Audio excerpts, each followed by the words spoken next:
बाकी बिहारी लाल की जय। देखिए लाला थोड़े से बड़े हो गए, शैतानियां करने लग गए हैं। एक दिन सारी सखियां इकट्ठी होकर के माता यशोदा के पास जाती हैं कि लाला अपने मैया अपने लाला को समझा ले, रोज हमें तंग करता है। तो यशोदा माँ भी शिकायत सुन के परेशान हो जाती है। एक दिन गुस्से में क्या कहती हैं, बोलिए बाकी बिहारी लाल की जय। अरे मटकी आप चटक गई होएगी, मटकी आप चटक गई होएगी, मटकी आप चटक गई होएगी, मटकी आप चटक गई होएगी, लाला देख मटक गई होएगी, लाला देख मटक गई होएगी।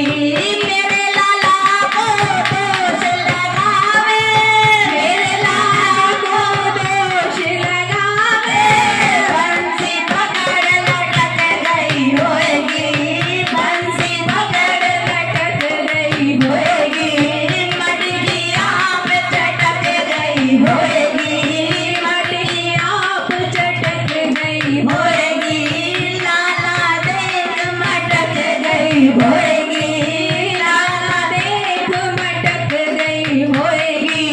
झूठो दोष लगावे ग्वाल ने, झूठो दोष लगावे ग्वाल ने, बंसी पकड़ लटक गई होएगी, बंसी पकड़ लटक गई होएगी, मटकी आप चटक गई होएगी, मटकी आप चटक गई होएगी।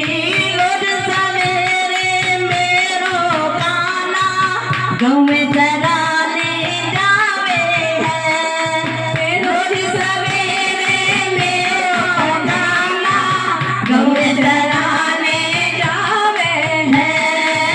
तुअल बेली नार नवेली, लाला देख रिझावे है, तुअल बेली नार नवेली, लाला देख रिझावे है।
बाके बिहारी